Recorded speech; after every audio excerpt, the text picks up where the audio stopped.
welcome to lesson number 2. Now this is going to be focusing on putting some colour in your horizon work.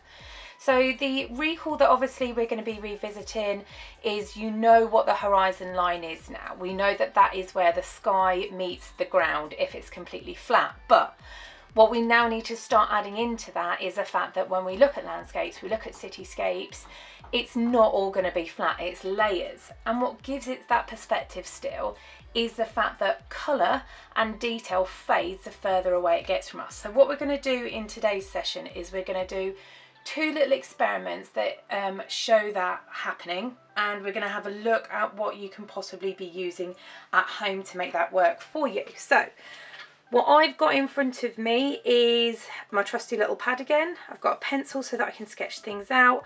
I'm going to be using watercolours today. Now, you don't have to use watercolour. I'm going to do one in watercolour, so this one here, and then I'm going to switch and do a cityscape one using colour pencil. The theory is the same no matter what you're using, as long as the colour fades the further away it gets. So for each section, then you're doing it right. If you haven't got any watercolours, then you can use colour pencil. You could maybe experiment using felt tip pens and adding water after you've used that to see if it fades out. You can use pretty much any paint. If you add water to it, dilutes it down and makes it paler, so it shouldn't be a problem there. I would also say I've seen some amazing things done with food dye. I've seen some really great stuff on Facebook and YouTube where people have been painting using turmeric spice, using pickled beetroot juice. It might not smell so good, but you've got lots of options there. So what I've done is I've used my ruler as a little guide, and I've given myself a little frame to begin with. So I've gone round and I've given myself a nice little bit. Tell you what I haven't done, which I did tell you needed to do in each one, was I haven't given it a title, which I need to pop in, because again, when you email me pictures of these, when you bring these back into school with you, we want to be able to mark them. We want to be able to give you guys feedback and some praise for what you've achieved. So we're going to call this one Colour in the Horizon. The Horizon. I'm pretty sure the English department will pick up on me if that's gone a little bit wrong. Okay, so there we go. Now I've sketched out, and you might not be able to pick up on it, but I have actually sketched out really lightly already my little mountains that I based on one of the templates on the PowerPoint that I gave you. But you can just make up whichever one you want to do there. It's absolutely fine. Now, all of you have done watercolours before, so this hopefully shouldn't be too big an issue, but you know that we work from the palest colour upwards, and we know that the more water we add, the paler it is. So I'm going to go for a blue like on the little PowerPoint. So I'm going to start with a really pale blue. So the first thing I'm going to do is I'm going to block that in there for myself. Now I'm tempted to go over the whole thing with this pale blue, because what I could do, trying to keep it quite wet as well so that I don't see really obvious brush marks, because then what I could do is just wait for it to dry and then paint the next one over the top and the next one over the top. No one likes to watch paint dry. That would be horrific. Okay, so I'm just going to add a bit more. Now it might bleed, which I'm hoping it doesn't. Okay, there we go. Now, was that actually the next one? I think I might have missed out this one here. Maybe it doesn't matter, if I'm honest.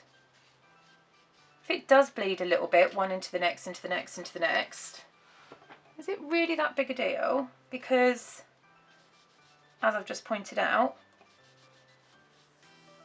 it is meant to fade, isn't it? So maybe.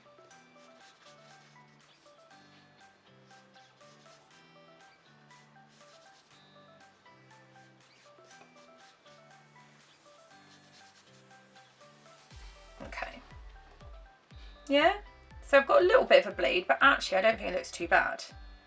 Now I'm getting quite into it with the pigment compared to water. That's quite a massive leap. Now if that happens, just add a little bit of water. Hopefully we can fix that. So if you have a look at the technique I'm using as well, I am trying to try and get as nice a finish as possible. I am turning my brush as I'm doing this. Use that flat edge, use what you've got there to help you with those guiding lines.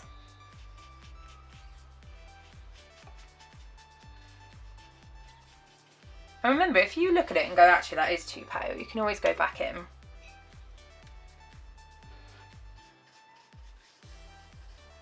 Is that all right against that? Yeah, it's not so bad.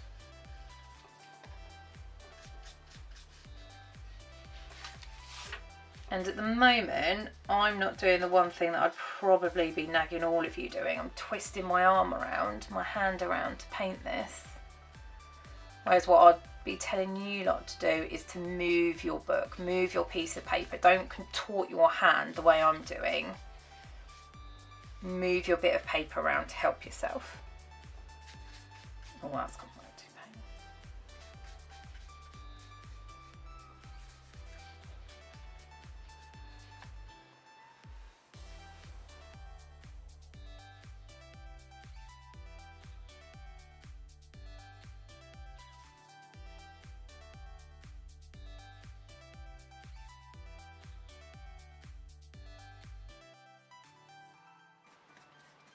Let's see, we might need a second coat.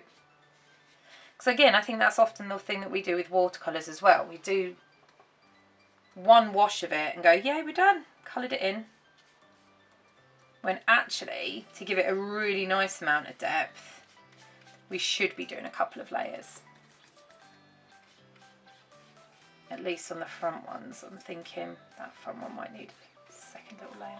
Because yeah, look, when I go back over the top where it's drying, that's definitely giving you some distinction, isn't it? Wow, no one wants to watch paint dry. So what I might do is start working on my little cityscape one and then come back to that. But can you see what I mean? It is very nice and subtle. It does give that depth of things fading into the background. And I've just literally used that one shade of blue throughout the whole lot. And it's quite a nice reminder for you guys of how we're meant to be using our watercolours and how we're meant to be building up the depth as we go along each time.